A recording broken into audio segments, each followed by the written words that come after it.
दोस्तों, अब हम स्वर संधि के एक भेद, जो 5 भेद होते हैं, उसमें एक यन संधि भी आता है। उसके बारे में आपको जानकारी देने जा रहे हैं। जो यन संधि को हम कैसे पहचानेंगे किसी भी एग्ज़ाम में, जैसे सीटेट हो या बीपीएससी का एग्ज़ाम हो या स्टेट का हो या कोई भी हिंदी का अगर एग्ज़ाम आप दे रहे हैं, उसमें आपको यह कहने के लिए, पहचानने के लिए कहा गया कि यन संधि क्या होता है, यन संधि को हम कैसे पहचानेंगे।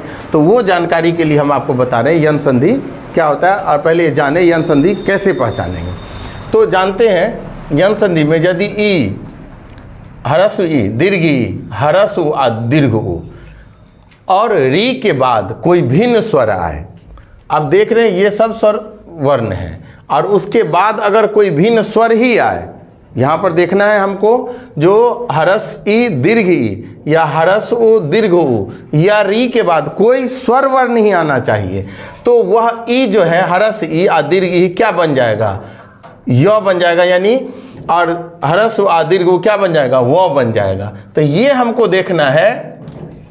थोड़ा सा यहाँ मिस्टेक हो गया है, य बन जाता है ये, ठीक है। तो यदि ह्रस्व ई दीर्घ ई तो य में बदल जाता है, ह्रस्व आ दीर्घ उ वो में बदल जाता है, और री जो है वो र हो जाता है।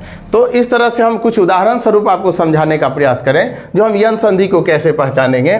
तो देखते हैं, ह्रस्व ई उसके बाद कौन स्वर आ गया, ओ आ गया, तो क्या बन गया, य बन गया। अगर ह्रस्व ई है और आ गया तो या बन गया। तो आप एक तरफ से देख सकते हैं, ह्रस्व ई है, ह्रस्व ई है, ह्रस्व ई है, ह्रस्व ई है, इस तरह से सब में ह्रस्व है, फिर दीर्घ हो गया।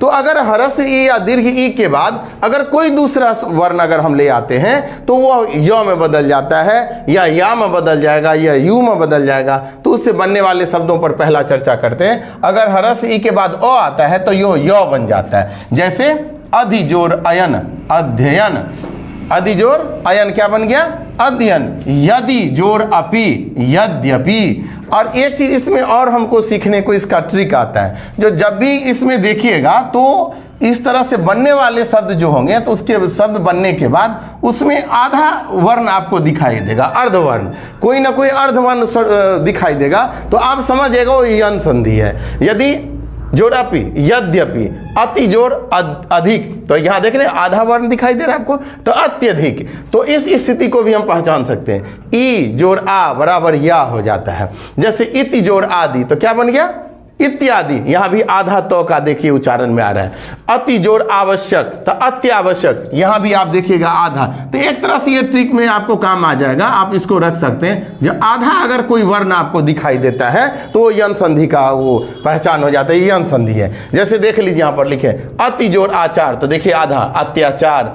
फिर इसके बाद हम लोग आते हैं ह्रस्व ई आ, ह्रस्व उ बन करके यू बन जाता है। जैसे ऊपरी जोड़ उक्त, तो उपर्युक्त। अति जोड़ उत्तम, अत्युत्तम। प्रति जोड़ उपकार, प्रत्युपकार। देख रहे हैं आधा तो है, आधा तो है, और आधा तो यहाँ पर ऊपर चला गया। यानी कुछ न कुछ आपको इस वर्ण के बनने के बाद जब शब्द जुड़ जाते हैं, संधि हो जाते हैं, तो उसके बाद देखिएगा आधा वर्ण का यहाँ पर उच्चारण के स्वरूप आएगा। जैसे देखिएगा ह्रस्व ई आ दीर्घ उ में तो दीर्घ यू बन जाता है। जैसे नी जोड़ ऊन तो न्यून, वी जोड़ उ तो व्यूह। जैसे व्यूह रचना एक शब्द बनता है, तो ऐसे वी जोड़ उ तो व्यूह हो जाता है। फिर हम लोग देखते हैं ह्रस्व ई और ए यदि है तो ये बन जाता है। जैसे प्रति जोड़ एक, प्रत्येक, यहाँ देखिए आधा तो है। अधि जोड़ एष्णा, तो अध्येष्णा, आधा धो है। तो कहीं ना कोई शब्द यदि जुड़ता है और जुड़ने के बाद उसमें अर्ध दिखाई दे कोई वर्ण, तो समझ जाइए वो कौन सा संधि हो गया, यन संधि का उदाहरण है। जैसे दीर्घ ई और आ से या बन जाता है। जैसे देवी जोड़ आगमन तो दिव्यागमन, सखी जोड़ आगमन तो सख्यागमन। यहाँ देखिए आधा ख है, यहाँ देखिएगा आधा वर्ण है यहाँ पर। तो इस तरह से हम लोग ये जान लेंगे जी यह यन संधि का उदाहरण है। अगर दीर्घ ई है और ए आई है तो ये बन जाता है। जैसे सखी जोड़ ऐश्वर्य तो सख्येश्वरी, नदी जोड़ ऐश्वर्य तो क्या हो गया, नदीश्वरी। फिर यहाँ पर आते हैं ओ जोड़ उ बराबर क्या बन जाएगा, तो वो बन जाएगा। जैसे सु जोड़ अक्ष तो स्वच्छ, आधा देख रहे हैं। अनु जोड़ ऐत, अन्वय, आधा देख रहे हैं इसमें। तो ये यन संधि का सबसे बड़ा है, जो आप इसको तुरंत पहचान सकते हैं। उ जोड़ आ तो वाह बन जाएगा। जैसे सु जोड़ आगत तो स्वागत, आधा देख रहे हैं। मधु जोड़ आलय तो मध्वालय, आधा देख रहे हैं। इसमें ये पहचान का। और हमने क्या बताया, ह्रस्व उ और दीर्घ उ बन करके क्या बनेगा, वह बनेगा। तो अभी वही चल रहा है, जो अ जोड़ उ बराबर व, उ जोड़ आ बराबर वा, उ जोड़ ई बराबर वी, उ जोड़ ए बराबर वे। अब हम लोग देखते हैं जैसे मतलब हरस उ आ दीर्घ हरस ई, तो वी बन गया। तो यहाँ पर क्या हो गया, अनु जोड़ इति अन्विति, अनु जोड़ इत अन्वित, इस शब्द से बनता है। जैसे उ जोड़ ए तो बराबर क्या हो जाएगा वे। जैसे प्रभु जोड़ एषणा प्रभेषणा, अनु जोड़ एषण अन्वेषण। तो आप देख रहे हैं ना, इसमें आधा वर्ण देख रहे हैं, यहाँ पर यहाँ भी आधा देख रहे हैं। तो जैसे ही आपको आधा दिखाई दे, कौन सा संधि समझेंगे, यन संधि का उदाहरण है। फिर उ जोड़ आ, तो दीर्घ उ है और दीर्घ आ मतलब आ है, तो वह बन गया। जैसे वधु जोड़ आगमन, तो वध्वागमन, भू जोड़ आदि भुआदि। यहाँ देख रहे हैं आधा है और यहाँ भी देखिए आधा है। तो इस तरह से आप इसको पहचान सकते हैं। फिर हम लोग आते हैं री वाले चीज पर। तो ये क्या है, री का क्या बन जाता है, र बन जाता है। जैसे री के बाद अ आ गया तो र बन गया। जैसे पितृ जोड़ अनुमति, तो पितृनुमति, री जोड़ आ बराबर रा बन गया। तो मातृ जोड़ आज्ञा मात्राज्ञा, पितृ जोड़ आज्ञा पित्राज्ञा।